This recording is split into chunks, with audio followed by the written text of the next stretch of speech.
Are you struggling with the Delft B1 Production Écrit section? Don't worry, I have got your back.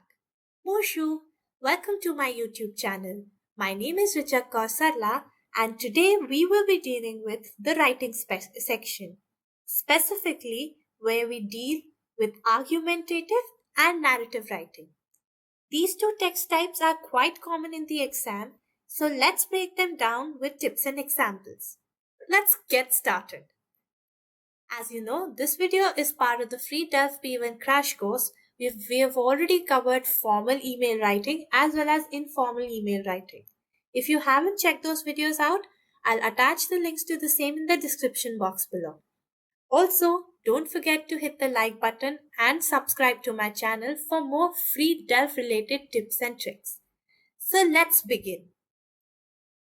I'd want to begin by giving an overview of the Delft B1 writing section. This section lasts for 45 minutes and the word count for each writing question is around 160 words. And you get to score 25 points in this section. So let's dive deep into understanding what argumentative writing is. So argumentative writing is all about defending an opinion or presenting an argument logically. You have to persuade the reader with structured ideas. So, how is one supposed to write an argumentative essay? We begin with the introduction. So, if the topic is given and you are in favor of it, you are expected to give at least two supporting points with examples. However, if you're against the topic, you have to address the same in the opposing view with examples again. And finally, you conclude wherein you summarize and restate your opinion. So, you use key connectors like d'abord, ensuite, de plus, en conclusion. And here I share a few key phrases that you can utilize in this section of your essay. Like, à mon avis, which is in my opinion, il est évident que, it is clear that, cependant d'un autre côté, however, on the other hand. So these are a few phrases that you could utilize while writing an essay to a question in the exam. So there's an example prompt, that is, should students be required to wear uniforms? So we begin by introducing the subject, that is, de nos jours, le débat sur le port de l'uniforme scolaire était présent. That is, nowadays the debate on the wearing of school uniforms is very present. Now, if you're in favor of this topic, what would you write? It unites students, it reduces social pressure, right? So it is advised that you make down bullet points for the topic, whatever comes in your mind, and just jot it down by the side, and then you can translate it word by word and rephrase and paraphrase it in better sentences. However, if one is against this topic, he could write about how it limits self expression, how it can be expensive, and many other related points.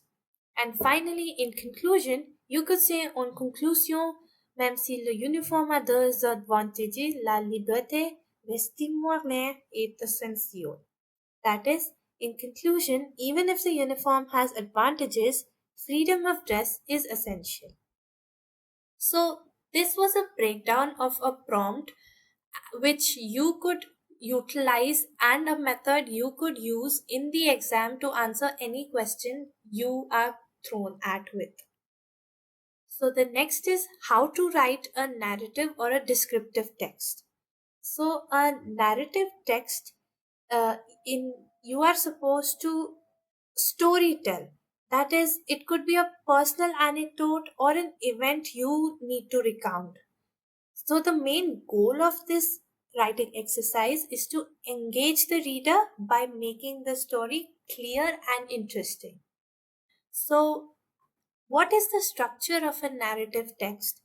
It usually begins with an introduction wherein you set the scene, like il y a quelques années, and similar phrases can be used. The next is the main body, wherein you explain what happened, like tout à coup. These phrases can be used to begin your main body. And finally, you have the conclusion wherein you end the story, that is finalement. These words and phrases can be used again. So here key connectors that are used are un jour, puis, soudain, finalement. And if I would want to share key phrases with you, these would be il y a quelques années, a few years ago, soudain j'ai entendu, suddenly I heard, finalement, finally. You see, these phrases are used to arouse interest and develop a storyline. So you could jot down similar phrases that might possibly be used in the exam when you are given a prompt. So let's look at an example prompt again, that is, write about a memorable trip you took. So here also I'll break it down on how you can approach this question. You'd begin with the introduction, that is, l'année dernière j'ai voyagé en Italie. That is, in last year I traveled to Italy. This is followed by the main body, wherein you could write about exploring Rome, trying Italian food, meeting new people, and finally you could conclude by saying ce voyage restera inoubliable. That is, this trip will remain unforgettable. So this was a very simple outline of how you could approach such prompts in your exam. So this is it for this video. If you like the video, do hit the like button and subscribe to my channel for more. If you have any doubts or queries, I would be happy to answer them in the comments. Merci!